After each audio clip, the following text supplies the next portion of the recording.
Hey guys, what is up? This is RJ, and this is the Tribes Ascend Soldier overview video. Tribes had a few new patches, a few new changes, but I will go over that in a different video. Now, the Soldier class is your all-around basic class. He starts out with the Assault Rifle, but just get the Spinfuser as soon as possible. If you really do like the Assault Rifle and you think it's a very good weapon for you, then by all means get it. The Spinfuser is the basic weapon. It was in previous versions of the beta, it was the default weapon. For some reason they changed it to the Assault Rifle, I'm not sure why. The Spinfuser, in my opinion, is a much better weapon just because of how the gameplay works. Your secondary weapon, you start with the Thumper, and then you can use the Eagle Pistol. I'm not exactly sure why you would use the Eagle Pistol. It's really good for finishing off enemies if your accuracy is exceptional, but I believe the Thumper is just a better weapon overall, because chances are if you're getting into tribes, then you will not be an insane supermaster at aiming. Your belt item. Now there's been the new belt item, the Proximity Grenade. It's a fairly decent item, but let's talk about the Frag Grenade. The Frag Grenade is going to be your starting item. You can upgrade it several times, just like the other weapons. There's always upgrades that you can use. I've upgraded it twice. I don't think I really need the damage versus armored. Frag Grenade, pretty good. Anti-Personal Grenade, I think, is slightly better. It does a lot more damage. The radius is not as big, but you can always upgrade the radius and make it even better than the Frag Grenade. And the Proximity Grenade is just like a landmine. You just put it down there. If someone walks over it, boom, it explodes. Your pack. Your energy pack is what you're going to start out with. I suggest you upgrade this as soon as possible, right after you get the Spinfuser or before, just how you feel like you're doing. It's good. It just gives you 15 more energy, and it's so good. The utility pack, it's also fairly nice because of the upgrades. Once you upgrade it fully, you'll be able to be a lot faster, have a lot more health. This is better if you're going to be capping flags, in my opinion, because of just the run speed, but the energy pack is also really good for that. The armor, you have your basic soldier MK1 armor. You can upgrade it up to 5 times. I haven't done that yet. This is not my main class, so just upgrade this as you go. Regeneration delay is super important in the middle of a dogfight. If your health regenerates faster than the enemies, then you'll be able to survive a lot longer. The 50% health, 25% health regen rate is also really good. All of this is basically for a dogfight situation.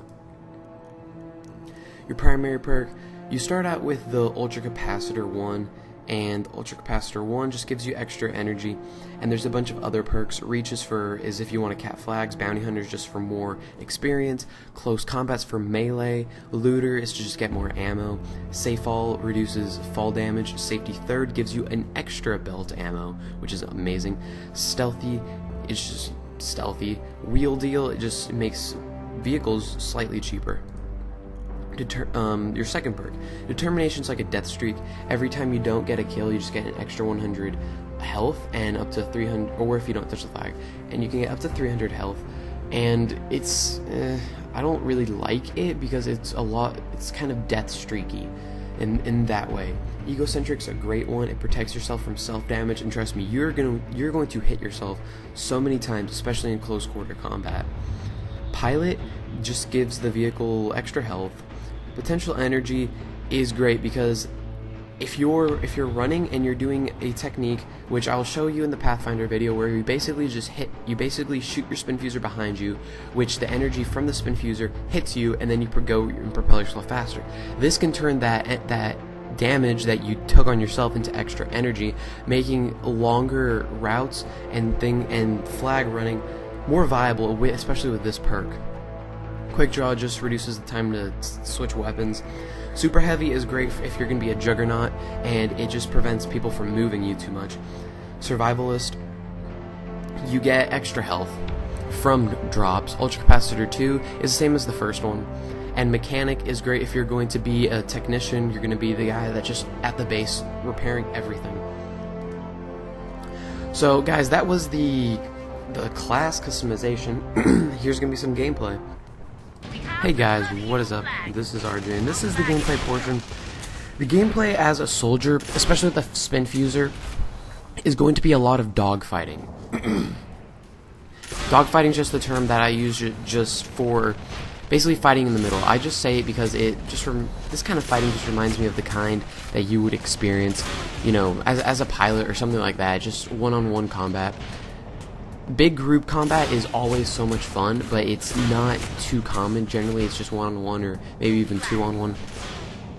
So, as you can see, the soldier is really good at just picking off enemies, just going in there, getting the surprise on the enemy, because a big part of gameplay in Tribe is that you want to surprise your enemy. Because if you don't surprise your enemy, then they'll know you're coming and they'll have more than enough time to prepare for you.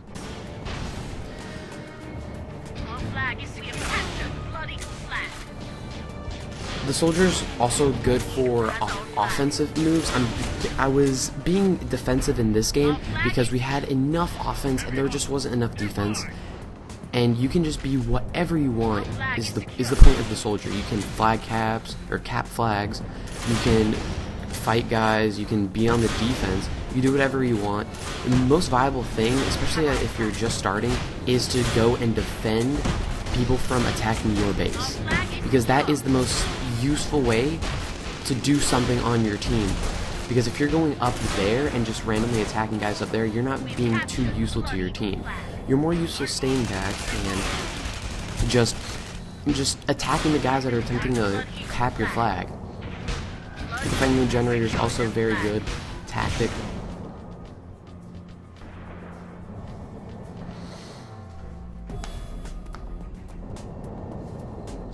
As you can see there, I upgraded the base turret. The base turret is basically what it is. It's a base turret. You always want to get those upgraded fairly quickly and to a high level, because whenever you have credits, as you can see in the top right corner of the screen, every time you have 1500 credits, you can upgrade a turret. And I highly suggest you do, because with that, it's going to be so much easier to defend, because then the turrets can do some job too. I tried to get a kill there, but the guy just took me off. And this is going to be one of the examples of how to not cap a flag.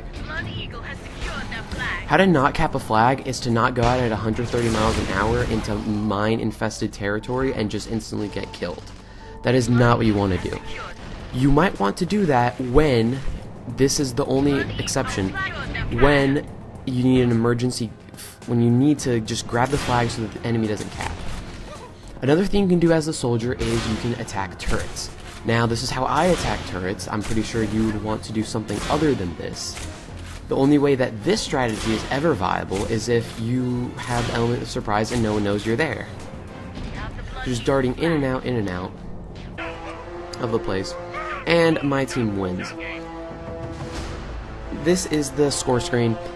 Score screen is pretty simple. You can see your base experience, you can see bonus experience. This is the first one of the day, I believe, so I got extra experience. I got a total of 4,000 experience, which is fairly much. I normally just get 1,000 to 1,500 average when it's not my first win of the day. All those accolades you get, they're just stuff you earn in game, and then your personal statistics on the right hand corner. Well, anyway guys, this has been RJ, and this has been the Soldier Overview video. Thanks for watching. Please remember to subscribe, and I'll see you guys next time.